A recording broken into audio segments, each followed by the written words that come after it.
Welcome to Get Moving TV. I'm Dr. Chris Landon and I serve as your host. Ventura, I keep telling you to get moving, and well, we got moving. We've come down here to Peru. Dr. Morissette, who's one of our surgeons on our cleft lip and palate team, along with Dr. Bill Starr. You've met them in previous episodes. Dr. Morissette kept telling us we needed to come down to Peru. There's someone here doing good work. Someone from a classmate from Notre Dame, and we should just get in a car and drive down, or perhaps several planes and foreign airports. And so we're here with Father Joe. It's unbelievable the amount of things that have been done. So we're going to make them as believable as possible by introducing you to Father Joe, who's been the driving force behind a lot of good work. So, Father Chris, Joe. It's great to have you and your team here this week. It really is. Well, without Mike just telling us about your time at Notre Dame and kind of your personal journey to getting here, how did you get from Notre Dame? You graduated. We've had kids on our show who just don't know quite what to do with their lives. Sure. We try and turn them to fundraising or helping us with events. And how did you start your journey here? Well, Notre Dame had the tendency of pointing us to doing something good for the world. It was just a tendency, especially for the poor. And Father Hesburgh, the president, told us 20% of the people in the world enjoy 80% of the world's resources, but 80% of the people in the world only enjoy 20% of the world's resources. Well, I figured I'd had my share. I had a very enjoyable youth and good education. So I figured, well, I'm going to see what I can do for those who have not had the same opportunities. So where did that start? Because again, even with that kind of direction, and to know that people actually listen to those addresses is wonderful. But where did you start? Did you start in the town you grew up in, or? Well, Mother Teresa of Calcutta had won the Nobel Peace Prize my senior year at Notre Dame. And I figured, here's a voice that has found a valid way of serving the poor. So I went to the South Bronx to work with her sisters. And she would come to visit from time to time, but there was a soup kitchen, a refuge for men that were living on the streets. That's where the journey began. So there you are in the South Bronx, and you were there for a year, or? I was actually there for about, I guess, 3 years, yes. So there you are. You've graduated from college. You spent 3 years. Where did it lead you to next? You're here, a tall foreigner in a foreign country. Seems like this is a long Well, journey. from the South Bronx, we moved to Tijuana, Mexico, and I was in formation to become a priest for the poor in Mother Teresa's group. And I lived there for a few years studying theology, but because I had lived in a parish in Oklahoma where my family lived and had that experience of being with the people in the parish, I left that group from Tijuana, went down to Guatemala to discover what it would be like to be a priest in a poor country, in a parish, with parishioners that needed all the aids that would be available to them. And my first night in Guatemala, there was gunfire outside the rectory, the church where I was staying, and I was learning more and more about the skirmishes that were occurring between government people, perhaps subversives, and sometimes the police or the church would be involved in some of those events. And I was beginning to learn. I knew that God wanted His people to live in peace. I felt I had a message to offer that we can together, wealthy and poor, we can all work together from any country, any religion. We can work together and make the world a better place. So I went on to finish my studies in Jerusalem and Rome, and met a priest from Peru who was about to retire. The Shining Path guerrillas had killed 8 priests and were trying to bring down the government here. It was a very difficult time. Many Peruvians were being killed at that time. And so I said, you know, that looks like a place that needs a lot of help. So almost 18 years ago, I came to Peru to be a part of this work for peace, for life, for love. So you're a young man, you're filling yourself up with spirit, but also with knowledge too. Your time in Jerusalem was spent... Yes, I studied scripture in Jerusalem, and I became friends with Muslims. I became friends with the Jewish people, with Christians. Wonderful experience of cultures, of beliefs, and really just the hope that we can believe, that we can have enough faith to work together, to live together, and help each other. And when you chose this spiritual path, it could have been, I guess, as a Muslim or as a rabbi, or you chose the Catholic religion. And the Catholicism, which I'm familiar with, is one of service, love and service.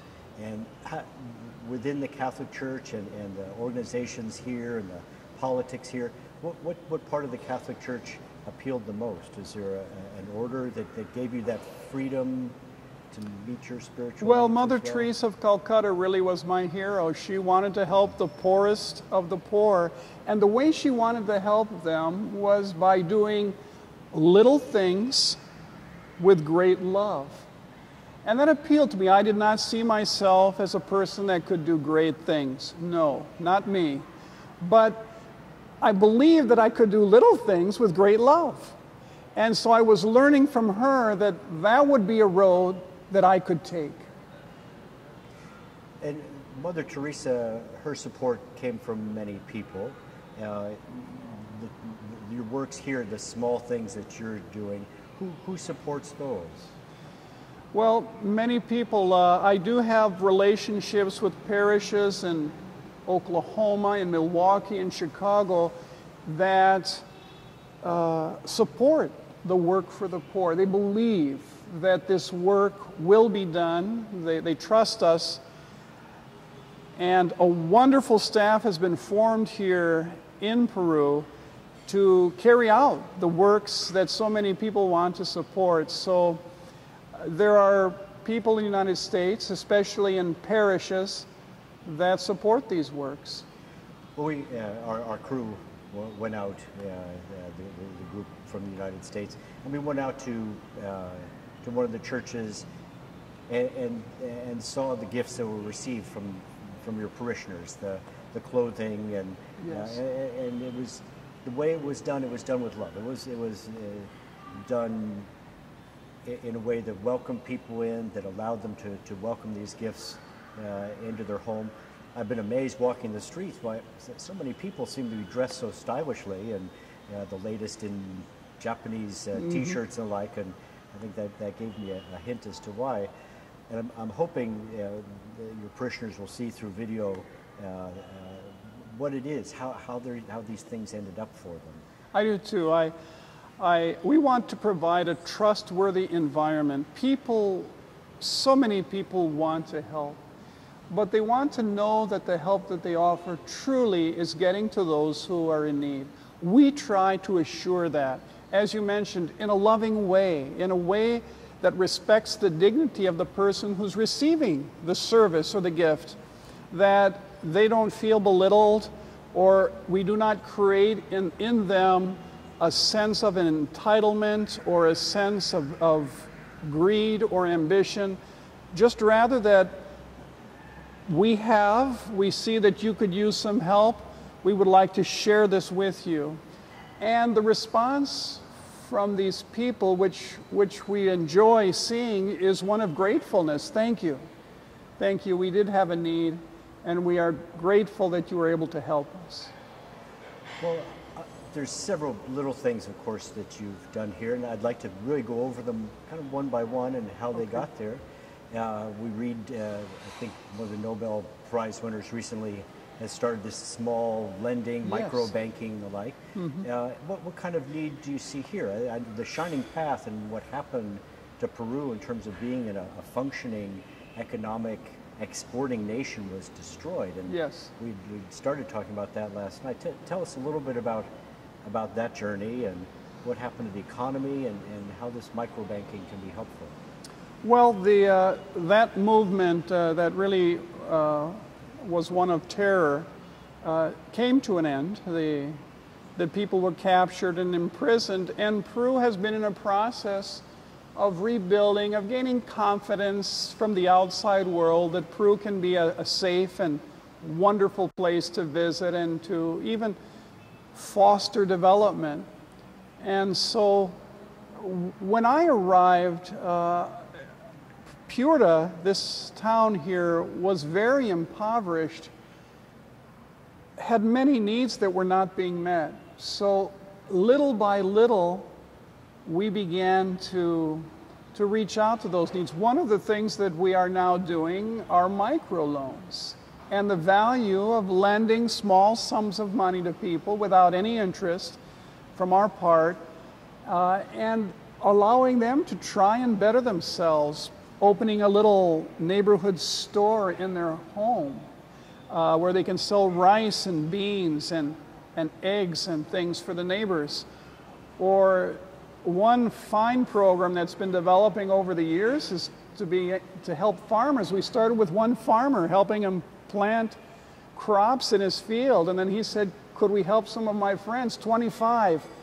The next year, 42 farmers, then 150. We're over 200 farmers now that receive aid every year to grow crops, and these farmers, after 7 or 8 years, are now beginning to prosper. These were farmers who were losing their land to debt, to not having resources to care for their crops. They are now prospering and are out of debt. They're fixing the roofs on their homes and putting cement floors in their homes, and it's been a wonderful thing to see how these very wonderful men and women are cultivating the earth because of the aid that has been given.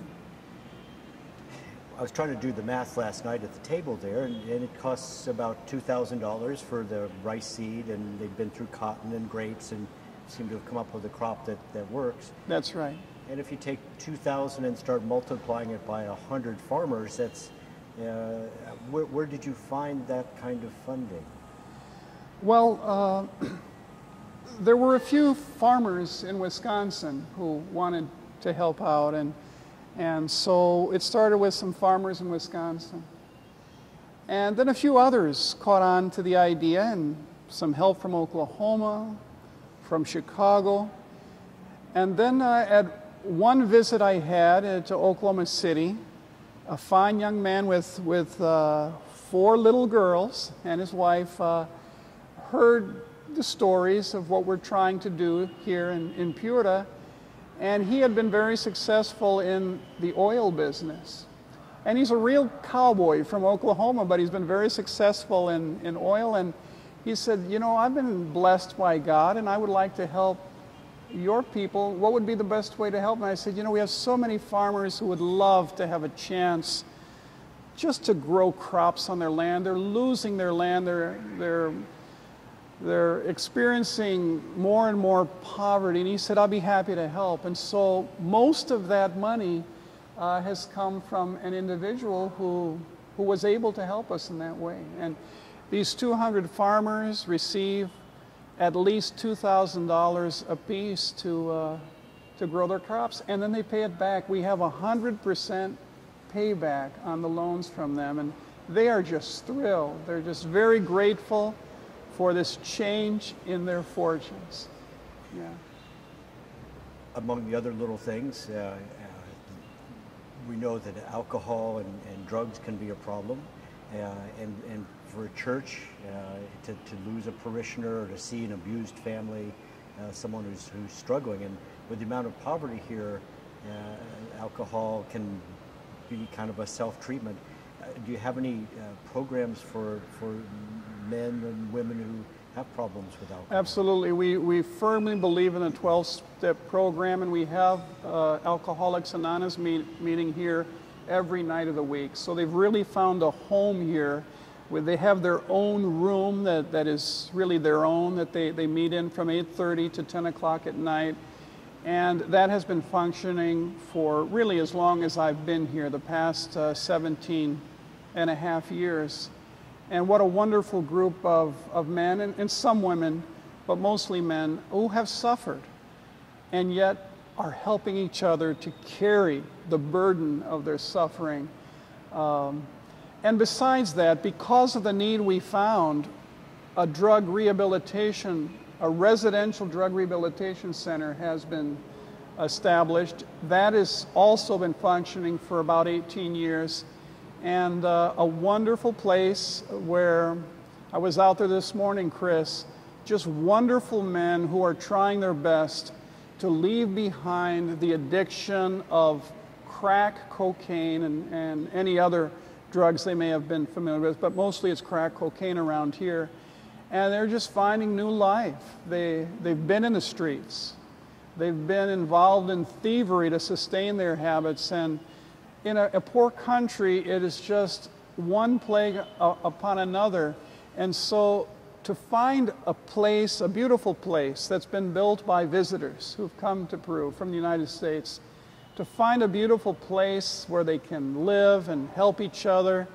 There's a psychologist that is working with them, and a few other psych technicians. They were very grateful. When I was out there this morning, it was wonderful hearing them talk about what a wonderful place to be. There's no violence, there's no really therapies that offend their dignity, as some other programs in Peru have been said to use. They're just very grateful to find a place that teaches them that they are worthy of being loved and of having a second chance to try and live out their dreams.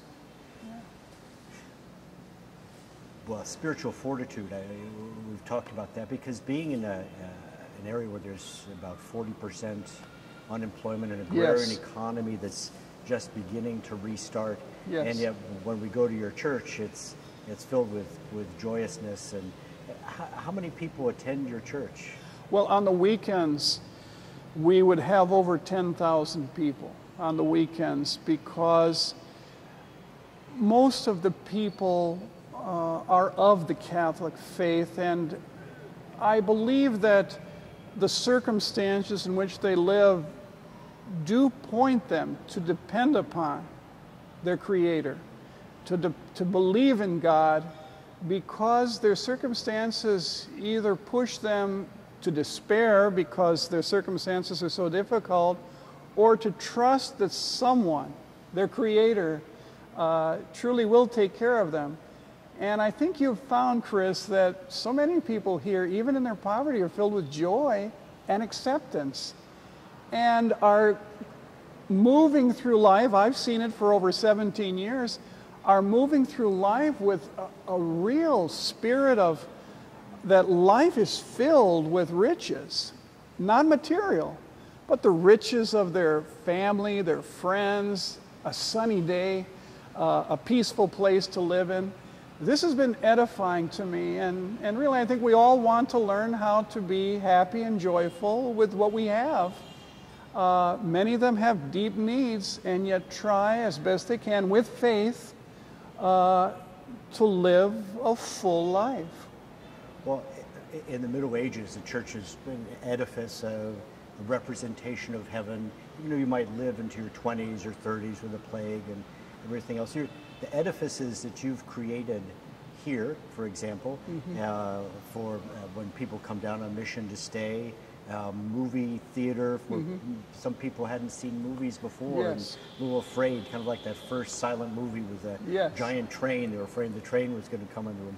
So tell us a little more about how you see this as a physical center for the family too, as well as a spiritual center. Yes, of course, because really it is in this physical material world that we live, that we can discover the power of the divine and the presence of the spiritual. But it is in this world, and of course as believers in the incarnation, that God became flesh and dwelt among us. We believe that here is where we need to experience and discover really what love is and what sacrifice and forgiveness and all the riches that life is. And so to try and physically build places like the projection area where we can show movies, and the gathering areas where we can have symphonies, and really the service areas. We have the hospice, and we're building a cemetery because the people didn't have a place to bury their dead, a school for children so they can receive a good education, and the rehab center. These physical places really are necessary as part of realizing ourselves and the mission really that we've been given as humans here in the earth. So we have been able to develop these structures for the good of the people and the enrichment in their lives. Yeah. Well, I deal with a lot of sick children and families whose lives are terribly affected with their passing. And I see even here you've built a place where parents can spend time with their grandparent or their loved one or their child. Yes. Without the extra expense that oftentimes is incurred. So when you see a need, it appears that you also see a solution. The edifices, though, I keep coming back to that. In my own backyard, I'll draw something out in a paper bag, yes, and somehow we'll put together the people that are yes, needed to build it. I think you have a Parthenon in process here. Yeah, well, we built a copy of the Pantheon in Rome, with the Roman columns. We didn't put the dome on it yet, but we do have a roof, a fiberglass roof. And it is very unusual and wonderful to see in a poor neighborhood this structure that calls people together. It is filled with children who come together to sing and pray and really become friends with each other.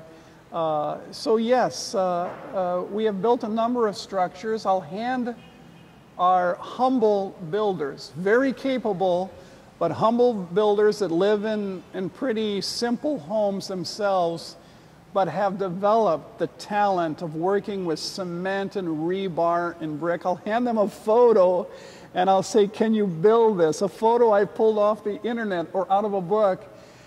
And they'll say, yes, Father, we can build that. And so it's also an adventure for them to see erected from their own hands these structures that you have to go to Rome to see otherwise. And we built 2 or 3 churches and structures that you would find in Rome.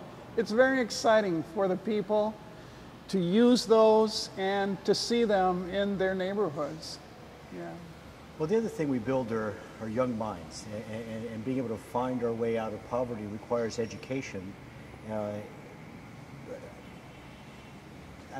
Having met with Craig Mortensen at one point, who's really trying to take that to Afghanistan. And are you building anything along that line? A school, something yes, that provides access for parents to? Yes, and of course in Peru, education is so important. It's a difficult situation in Peru to fund education. The economy just is not able really to offer a fine education for everybody. It's just is unable to do so. So they use schools 2, sometimes 3 times a day, having children come for half a day until noon, and then they'll go home and other kids will come and use the same classroom with other teachers the other half day, and sometimes even at night.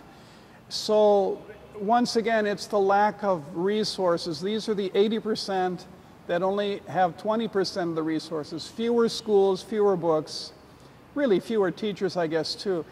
And so we have been very interested. We've helped a number of state schools build classrooms to offer more education to the children. We've done that over the years, but finally this year, Chris, we decided to build our own school finally. We were very interested in the farmers. We have a refuge for women and children, the drug rehab, and food packages for the poor. We were very interested in very acute needs and kind of help the education a little bit on the peripheral. Now we have gone all in for the education, and we're about to open up a school that will host almost 500 children from preschool through high school. And we're very excited. We want to give them the best education possible. And the people here have been very excited because we are hiring teachers with master's degree, with at least a licentiate in studies. And so we hope to offer these poor children a better opportunity to develop the gifts that they have. Gifts they have, we know that. It's a question of developing those gifts. So that's really what we hope to do with these children, is develop the gifts that they already have. So as we've been out in the villages and we see these beautiful children.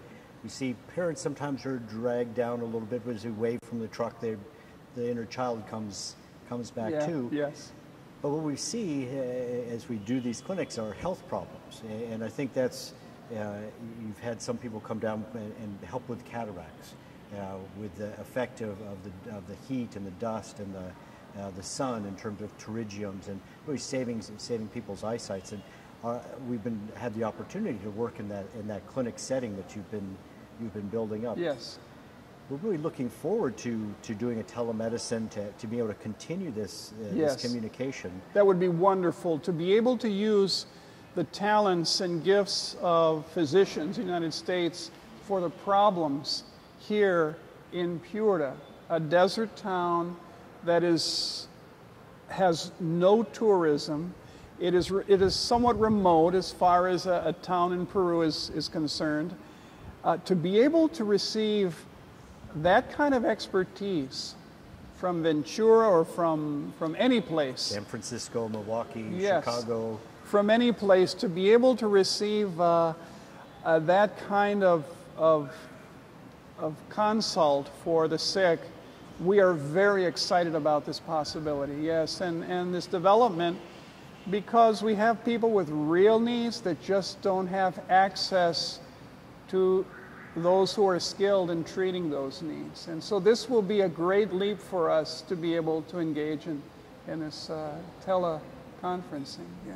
We're working with Children's Hospital Los Angeles, and even within my own county, putting in video teleconferencing, because one part of my county may not be able to access this. Sure.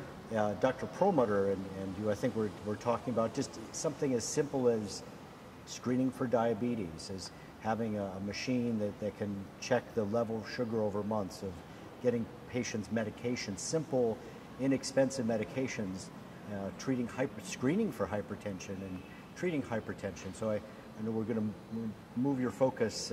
Absolutely. I've learned a lot this week just speaking to your team at lunch and at dinner, and it's been fascinating.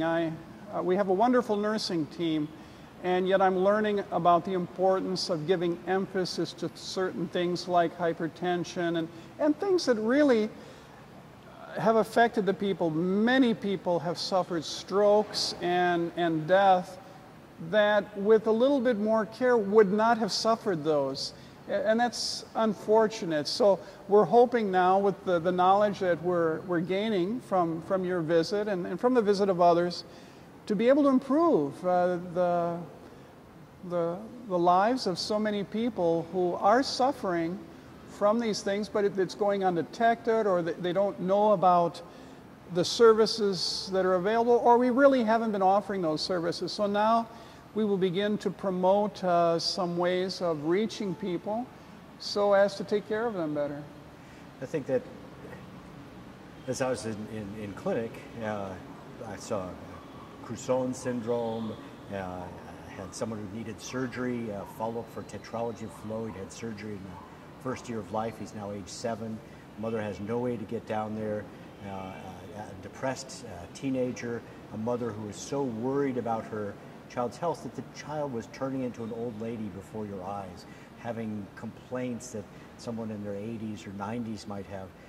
And yet, when I needed to get those services through what would have been our equivalent of national health insurance, it's really not available here.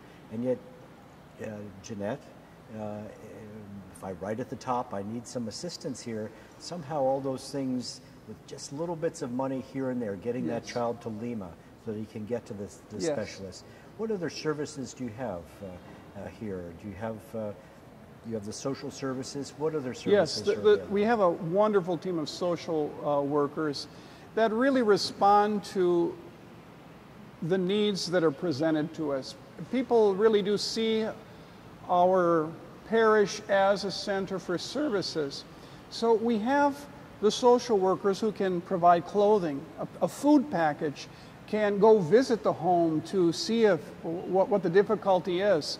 If there is some domestic violence or something, we have a women's refuge home where they can go and stay immediately at no cost. And we have 2 lawyers, 2 fine young women who are lawyers that work here. And then they'll go and help take care of these situations, see is a reconciliation possible? Do we need to involve the police or a judge in this case?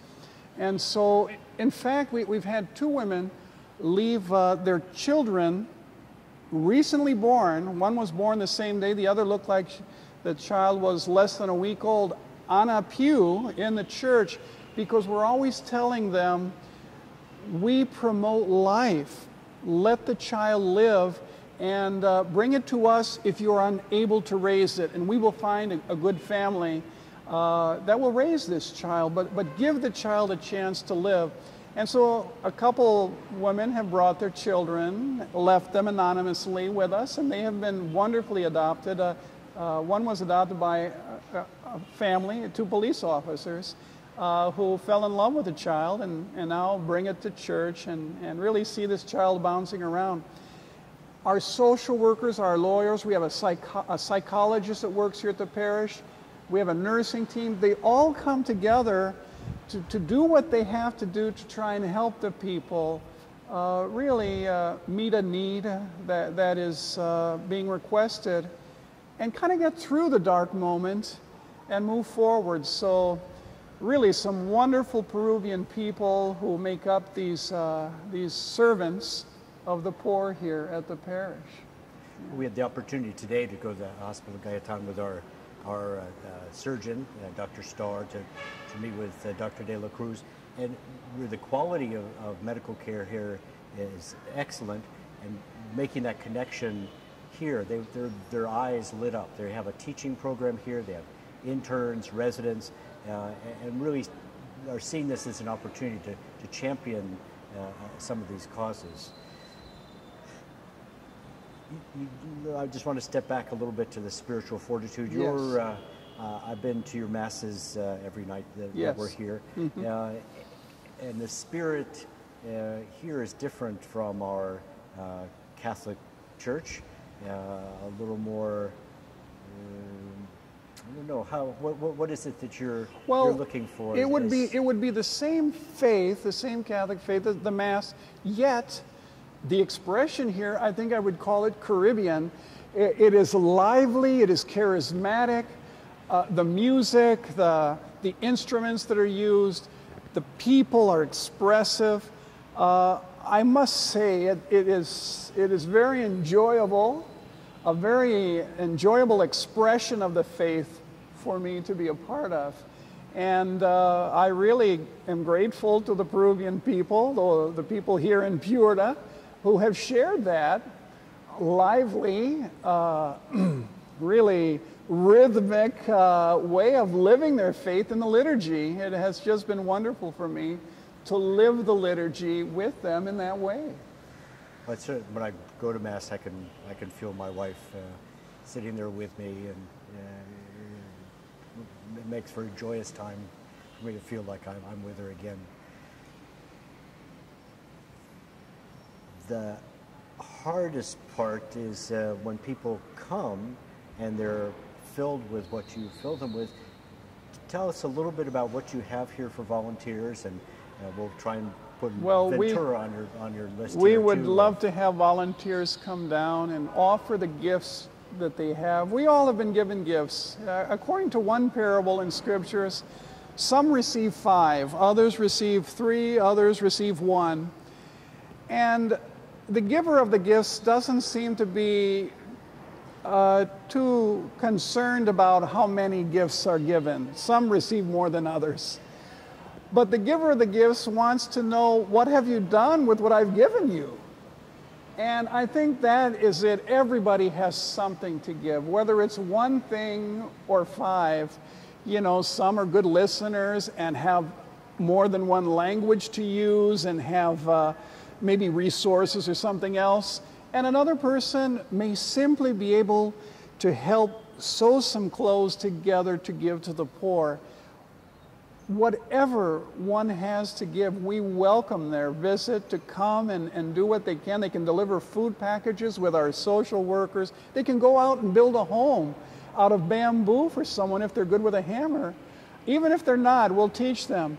But as long as there is that willingness to love in their heart, I think anybody who would like to should come down and be a part of this. Any religion, any really orientation are welcome to come down and be a part of it, because I really believe that they will be given gifts from the people of Peoria as well. As much as they want to give, I believe that these wonderful people here, though poor they may be, will offer them a great treasure in return. So yes, we have built here a place for up to 50 visitors, and we have hosted a number of people over the years. We've never had any serious problems.